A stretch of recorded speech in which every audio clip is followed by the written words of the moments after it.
Here's one of my favourite sort of shots. It was done late on yesterday, probably about 10-15 minutes after sunset. Sort of shot that I love to do, and drama, moody. It's not exactly a picture postcard shot. It's not the sort of shot that the tourist board would like, because it's not the most inviting looking scene you've ever come across now, is it? This shot was done in North Wales yesterday at a place called Porthy Post on Anglesey, and I just love this location. It always delivers the goods every single time I visit it. As I said, this was done at the end of the day, and of course we have a slight problem with the end of the day because it involves there must be a start to the day. So I took a friend of mine out yesterday over to North Wales, and we got two shots in mind. Something like this at the end of the day, and for the start we were going to visit the lone tree on Llyn Padarn in Llanberis. The only problem with that was the weather forecast for the morning didn't actually pan out the way it was forecast, let's put it like that. And instead of having plenty of cloud cover with sunlight behind the clouds, what are we greeted with when we get to Llyn Padarn? Yeah, we're greeted with this. Oh, gee whiz. I mean, my heart sinks when I get to a location and I've got lighting conditions like this, because the one thing I hate is a blue sky. The other thing I hate is the sun, yeah? And I do so wish somebody would give me a switch so I could sort of turn it off every now and again. But, well, there you go. Nobody's ever going to give me that now, are they? But this tree is possibly the most photographed lone tree in Wales, if not in the United Kingdom. And I've actually myself never been and photographed this tree, simply because it's been done to death. But I thought I'd take Jeff down here so he could get this shot.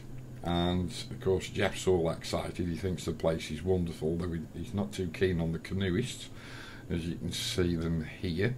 And it's quite a common thing when you go down to Llyn Padarn, and this area where the lone tree is about halfway down the lake. There's a nice secluded cove there, and you've always got canoeists, and I just let them get on with it because, you know, everybody's got a right to do what they want on the water. So we've got this very, very high contrast light condition, and whenever I get in a situation like this, I always envisage a shot, or the finished shot, to look like this. It's not a shot that's everybody's cup of tea, I'll admit that straight away, but there again, a lot of people do like this. And it's basically a colour grade done inside of Photoshop, but obviously it's a blend of different exposures. So if I just go through the shots that we took, or that I took, with this end product in mind, because don't forget, you should always have your end product in mind, therefore you can take the shots that you need to take to actually facilitate this end product's production. So we start off with a relatively short exposure, and we've got a polarizing filter on here on the old Zeiss 21mm, and we've also got a 6-stop, Lee 6-stop, a baby stop, a little stop, call it what you like. So it's got a 6-stop ND filter on, but it is a relatively short exposure. As you can see, it's only half a second, and we're shooting at f14. Now, we were very lucky because the clouds that you can see in the sky were scooting across the sky quite quick, and they never really seemed to cover the sun up very well. So you had to take a lot of shots when the sun actually went partially behind the clouds. And this has been processed to negate any of the bright highlights in there, in this corner, because this is where the sun is, as you can most likely tell. And of course we're in a semi-backlight condition, so we know we're going to have to do exposure blends because the foreground's too dark, the tree's too dark, etc, etc. But what we've done is we've actually, in post-processing, we've actually removed quite a considerable amount of contrast from the image. If I actually reset the settings so you can see what it looked like on import directly into Lightroom, this is what it looks like. But don't forget, Lightroom does a lot of stupid things to your image contrast wise, so what we've got to do is we've got to get the contrast under control before we do anything else. So if I just go and undo that reset settings, and then I'll just take you through what I've actually done to the shot. Camera calibration switched out to camera neutral. What else have we got? Lens corrections, we've removed chromatic aberration. Detail, I've taken all the default sharpening off. We've got a lot of silhouetted detail in here, and we do not want to generate any halos around these little tiny fine branches. Once we've got the image finished and prepared, we can always do some output sharpening to it when we send it to a printer, or if we're going to shrink it down and put it on the web, etc, etc. So basically, for this initial assembly of composite, we're going to turn the sharpening off, and the only thing I've actually done inside the details panel is I've taken the smoothness of the colour noise reduction from 50% sort of up to around 75%, something like that, just so we get them in a nice line, because in these underexposed areas we are going to generate a certain amount of noise through the adjustments that we've made.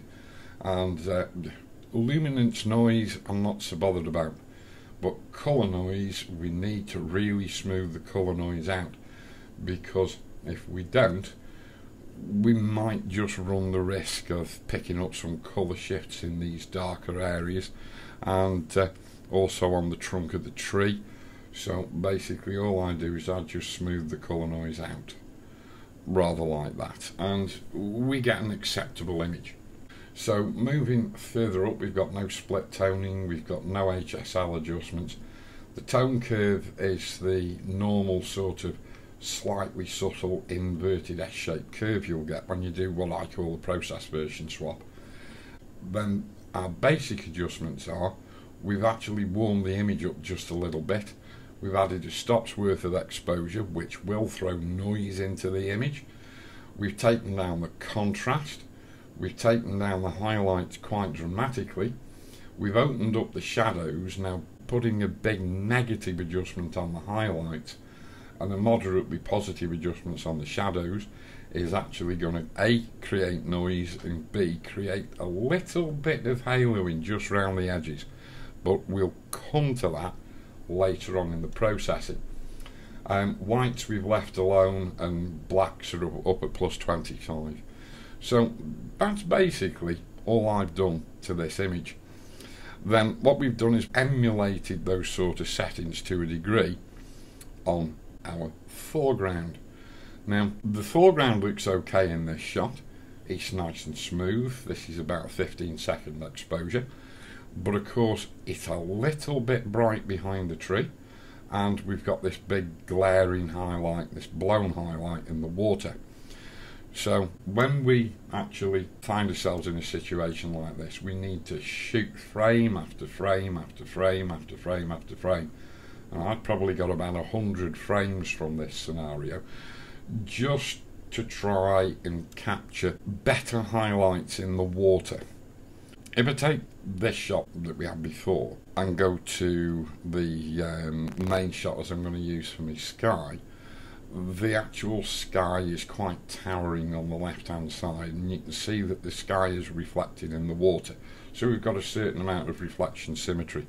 If we go here, yeah, it's not looking too bad, so it will match up with the sky from the previous shot, but I also need to use this portion of this image to get rid of that glary highlight, maybe this portion of this image as well to negate some of the highlights around the tree trunk itself. But then of course I've got this shot as well, which I can use this little area of just to negate the highlights around the tree trunk even more. But obviously, because we're in such a high contrast scenario, we've got backlight, we've got sun that's in and out, in and out, in and out behind the clouds, you're never actually going to get one shot that you can use from which to generate a finished image. It's got to be composited and blended. And of course, what we're going to end up with is something very much akin to this. So what we'll do is we'll take some shots over into Photoshop from Lightroom, and we'll get started on how we convert this to this. And so what we'll do is we'll select that image that I want the sky out of, and then I'm just going to also select these initial two shots for the foreground, and we're just going to right click and we're going to go edit in, and we're going to open as layers in Photoshop. Okay, so now we've got all our three layers imported into Photoshop, and the first thing I'm going to do is just turn off this sky shot here, and we'll come into this middle foreground shot, and I'm going to add a mask to it. Now don't forget, on the underlying layer I've actually got an area that negates this blown highlight. So very simply, adding a plain straightforward white mask, we'll hit our B key to bring up our brush tool, and then I'm going to paint in black. I'll lift the brush size up, I'll keep it at 100% opacity and flow, just go and check the hardness. Hardness is down to 0, and I'm just going to bring that area in to replace that big blown highlight in the water. Now it all looks rather crude and horrible, but if I start to feather the image, now we start to see it's a little bit more acceptable. Now I'm just doing this rather quickly for demonstration purposes. If I'm doing this for a final print, then I will be a little bit more careful. We might just go and try and dot something in around there as well, and yeah, that's not looking too bad. The next thing I want to do is to bring in the sky. So we're going to activate this darker layer, and I'm going to straight away throw a white mask over there as well. I'm going to get my rectangular marquee tool, and I'm going to come into about here and come just below the neck of the valley, and I'm straightforward fill, and we're going to fill that with black, and then we will select and deselect. So now we've got the vestiges of a working mask to blend the darker image in with the lighter image. Now I'm going to pull up my brush tool again. As I said, don't forget I'm doing this rather rough and ready, and I'm just going to paint this in.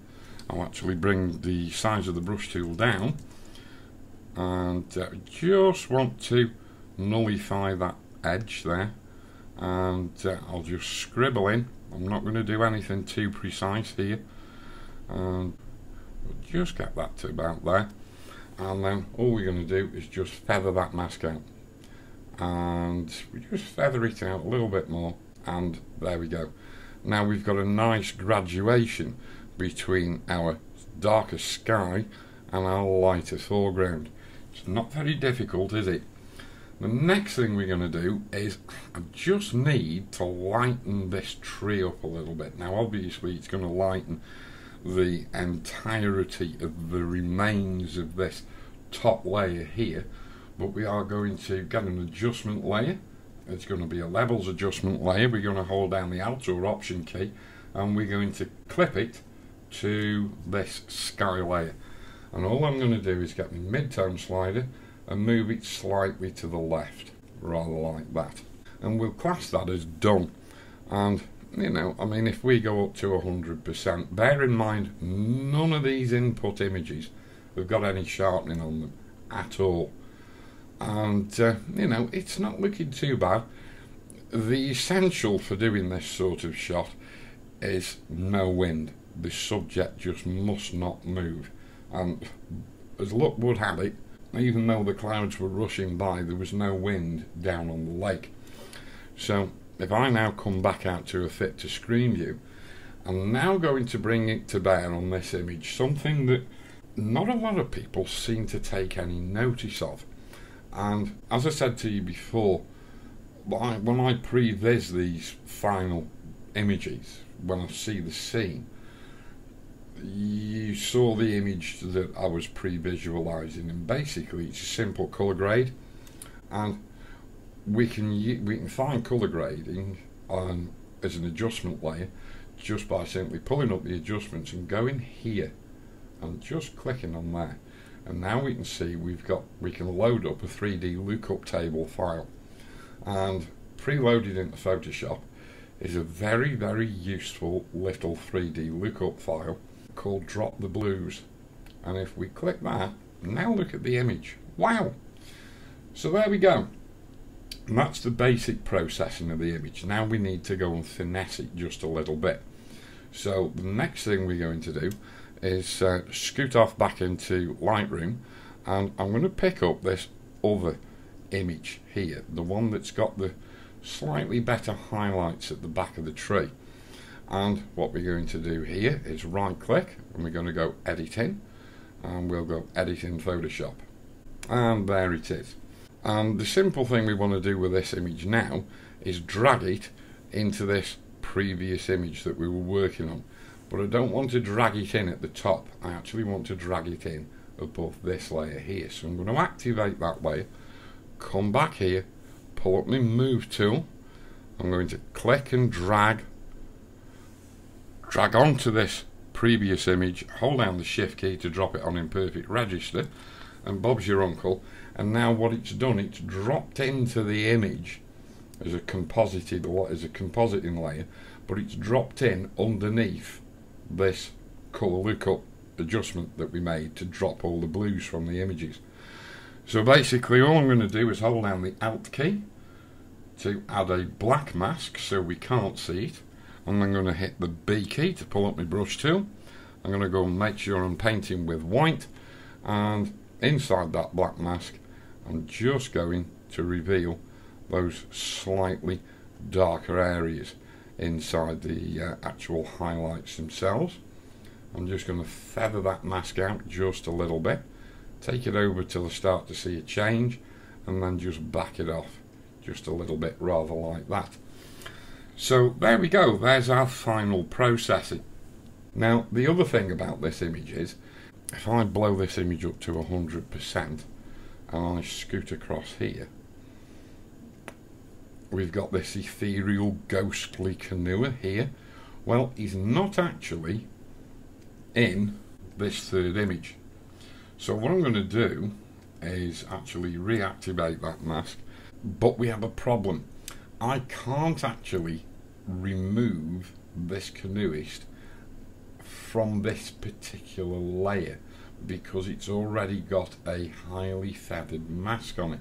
So what I'm going to need to do is to duplicate the layer again and basically remove or black out that mask. But basically all I'm going to do is to delete the layer mask. Okay, and now we can see that we've actually got no canoeist there, but I need to reapply a black mask because now I've got all this malarkey going on over here, which we couldn't see in the previous iteration of this layer because of the black mask. So what I've got to do is hold down the Alt key again, add a new black mask to this layer, and it's all gone. And then I can go in and drop the opacity and the flow rate of the brush, and still painting with white inside that black mask, I can actually just very carefully dot that canoeist away. And yes, we are getting a slight colour shift, but when I feather that mask again, we'll start to just get rid of him. I'm going to leave a little vestige of him because I don't want to start titivating around with colour adjustment layers, because I am doing this quite quick as an example. So there we go. So we've got rid of him to an acceptable degree inside of there. So what we now need to do, well, we don't need to, but we'll come out to a fit to screen view, and now what we need to do is further titivations and various other adjustments to this image just to clean it up. And I'm going to cheat. We shouldn't really do this, but I'm going to go layer, and I'm going to go flatten image.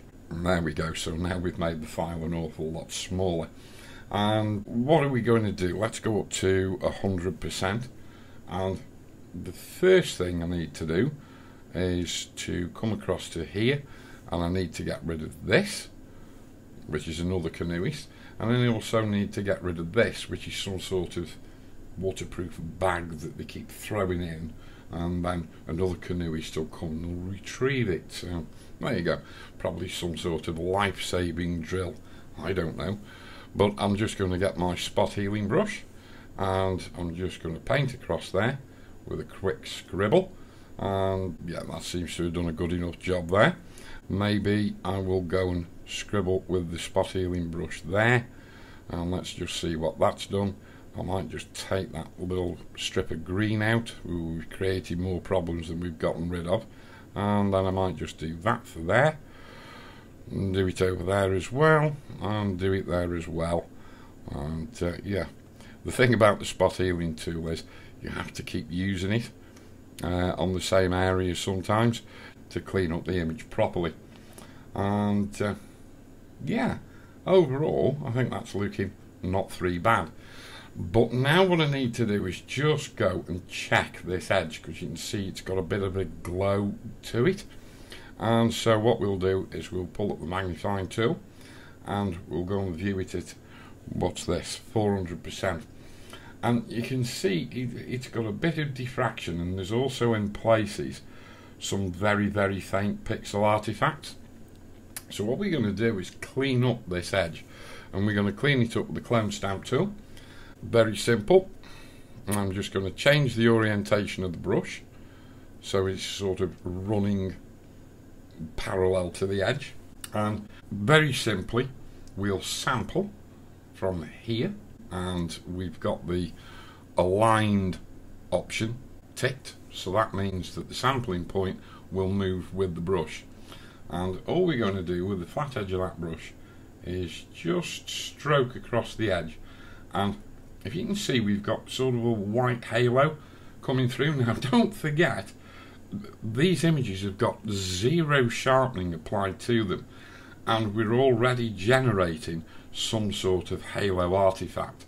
So finessing an edge is necessary on an awful lot of images, especially those off higher megapixel count cameras, such as this, which is shot on the Nikon D300.